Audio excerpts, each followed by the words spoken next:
E sulla base del piano industriale faremo il confronto con i sindacati e i ministeri interessati, perché cerchiamo di produrre le condizioni perché questo piano industriale salvaguardi l'occupazione, mantenga stabilmente i siti produttivi nel nostro paese e faccia gli investimenti che servono. Questo è l'obiettivo. Il ministro del lavoro Poletti non ha esitazioni. Electrolux dovrà restare in Italia trovando un accordo tra sindacati e azienda col sostegno del governo.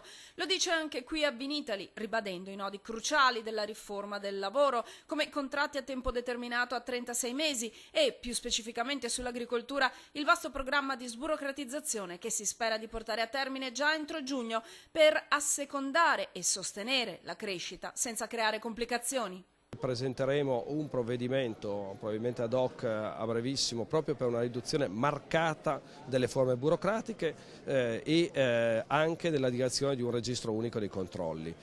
Intanto nei padiglioni del Vinitaly è folla, significa che nonostante l'allucinante prova di sopravvivenza per arrivare qui, tra parcheggi chiusi e strade di accesso transennate, la coda che inizia a 1 chilometro dal casello di Verona Sud, si raggiungerà comunque la previsione di almeno 140.000 visitatori, circa un terzo dall'estero, con 4.100 espositori su 100.000 metri quadrati. Un comparto, quello dell'enogastronomia, che nonostante la violenza della crisi resta un fiore all'occhiello dell'economia italiana. Bisogna ricordare che il Veneto è la prima regione in Italia per la produzione, parliamo di 9 milioni di ettolitri prodotti ogni anno, che fa appunto la prima regione in Italia. Metà di questi sono anche vini certificati. È davvero che a Vinitaly si degusta il vino, diciamolo, più buono del mondo, ma il lavoro dei buyers è attento e intenso e premia ancora e sempre di più il prodotto italiano. 5 miliardi di euro il valore dell'export della filiera vinicola.